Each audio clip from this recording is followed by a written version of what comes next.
Ministers, it's nice to have you here.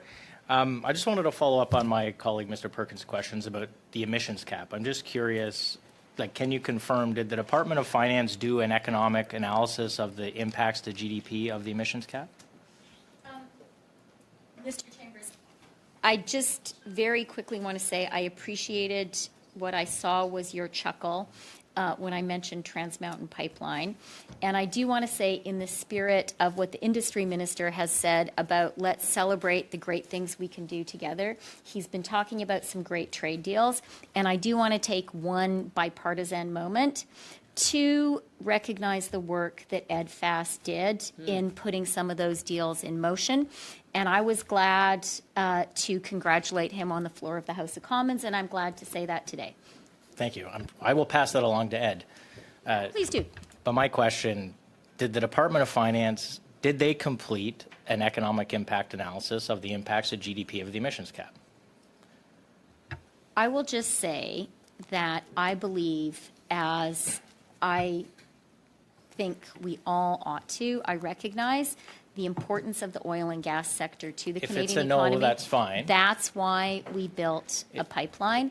And we are very thoughtful about ensuring that that sector can continue to contribute. I find it hard and that's to why we believe, built a pipeline, which your government failed to do. I find it hard to believe that the Department of Finance would not have completed an economic impact analysis of a policy measure that great. So is your testimony that there is no economic analysis, or yes, and you don't really want to talk about it? My point, Mr. Chambers, is that to have the Conservatives talk about the importance of the oil and gas sector when they didn't build a pipeline, so will there be a loss? When they did everything they could to stop us from building a pipeline that has closed the differential that Canada was paying to the U.S., that has diversified our enough. trade I'm going to jump in opportunities because it's clear that you don't want to answer the question. That is the height of hypocrisy. So I'll ask one on Trans Mountain. Will you guarantee that there won't be a loss to the government when it disposes of Trans Mountain? Yes or no? I am confident that Trans Mountain is to the very clear and strong benefit to the people of Canada. This was a great investment. It is already making our country more prosperous and giving us stronger national security. Thank you very much.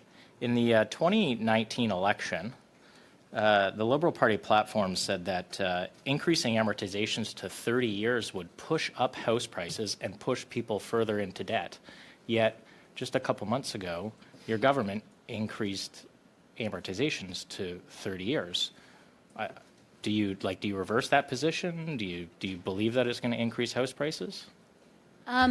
As I hope you are aware, the 30-year amortization is focused. It is focused on new builds, and it is focused on first-time home buyers.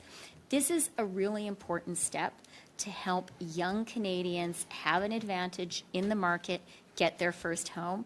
And it's an important step to create more demand for new builds, which I hope we all agree are absolutely essential. And Mr. Chambers, if the Conservative Party is opposed to 30-year amortizations, then I think the Conservative Party should be very clear with those first-time home buyers who are going to be able to get that first home in December. Okay. Minister, look, I think you're in the toughest position, probably next to the Bank of Canada governor, okay? You've made three very big promises with respect to spending. First was when there's no need for stimulus, we'd take it away. That didn't happen. Then it was debt to GDP will keep going down. That only lasted a year. And now you made a promise that the deficit would not be greater than $40 billion. Like, you're in a very difficult position in making these promises. I'm having a hard time understanding why you would make the promises and then have to break them. Like, is there some tension within, like, the Prime Minister's office and your office, or are you fully standing behind the deficit number when it's finally released? By the way, we have to vote on supplementary estimates before we get the public accounts from last year. I'm not really sure there's a lot of precedent for that. Okay, so many incorrect statements embedded in there. but let me just start with two. First of all, and this is crucial, the declining debt to GDP ratio is the critical thing that underpins the stability and the sustainability of Canada's public finances.